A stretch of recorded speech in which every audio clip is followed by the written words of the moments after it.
मैं चुपचाप उस लड़की को देखता रहता था। समय बिताने के लिए मैं कभी कभी एक केला खा लिया करता था। किशोरावस्था की भावनाओं पर काबू पाना आसान नहीं था। आखिरकार मैं खुद को रोक नहीं पाया। मन को शांत करने के लिए मैं समुद्र में कूद गया। वह लड़की भी तुरंत मेरे पीछे समुद्र में कूद गई। लंबे समय तक इस सुनसान द्वीप पर साथ फंसे रहने के बाद उसे मुझ पर भरोसा होने लगा था। मेरे पास ही सोती थी, लेकिन इस बार मैं उसकी ओर मुड़ा और उसे अपनी बाहों में भर लिया। उस रात के बाद मेरा इस द्वीप को छोड़कर जाने का मन ही नहीं रहा। अगली सुबह उसने हल्का सा स्विम सूट पहना और पानी के किनारे खेलने लगी। मैं भी चोरी छिपे उसे देखता रहा, यहाँ तक कि जब वह पहाड़ों में ताजा पानी लेने जाती तो मैं दूर से चुपचाप उस पर नजर रखता था। उसे एहसास हुआ कि कोई उसे देख रहा है। वह डर गई और तुरंत वहाँ से भाग गई। दोनों आसमान की ओर देखते रहते थे। हमें उम्मीद थी कि कोई बचाव विमान हमें ढूंढ लेगा, लेकिन दिन बीतते गए और आसमान में कोई विमान दिखाई नहीं दिया। उधर हमारे परिवार बहुत परेशान थे। मेरे पिता ने एक हेलीकॉप्टर किराए पर लिया था। हर दिन वह एना की माँ के साथ समुद्र के ऊपर हमारी तलाश करते थे। कई दिनों तक खोजने के बाद भी उन्हें हमारा कोई पता नहीं चला। एक दिन भी मेरी नजर एक सड़ती हुई लाश पर पड़ी। एना भी वहाँ आ गई। जैसे ही उसने उस लाश को देखा, वह फूट फूट कर रोने लगी।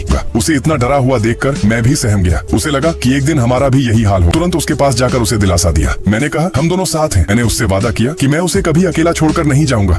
अब उसे मुझ पर पूरा भरोसा हो गया था। अगली सुबह जब उसकी आंख खुली तो उसके पास कोई नहीं था। उसे लगा कि मैं उसे छोड़कर चला गया हूँ। घबराकर वह मुझे ढूंढने के लिए जंगल की ओर दौड़ पड़ी। खुशकिस्मती से उसे मैं जल्दी ही मिल गया। फिर हम दोनों झरने के नीचे नहाने चले गए। उसके बाद हम पहले से भी ज्यादा करीब आ गए। अचानक द्वीप पर जोरदार बारिश शुरू हो गई। वह पल हम दोनों के लिए बहुत खास था। मुझे इतना खुश देखकर एना भी मुस्कुरा दी। मैंने उसका हाथ पकड़ा और उसे अपने साथ आने के लिए कहा। उसने बिना किसी झिझक के मेरा हाथ थाम लिया। हम दोनों बारिश में साथ खड़े होकर ऐसी खुशी महसूस करने लगे जो मानो सिर्फ हमारी ही थी। एक दिन भी मुझे इंजन की तेज आवाज सुनाई दी। मैं तुरंत समझ गया कि कोई हेलीकॉप्टर हमारे पास आ रहा है। मैं पूरी ताकत से समुद्र तट की ओर दौड़ा। मैंने पूरी ताकत से आसमान की ओर चिल्लाना शुरू कर दिया, लेकिन वह बहुत ऊंचाई पर उड़ रहा था।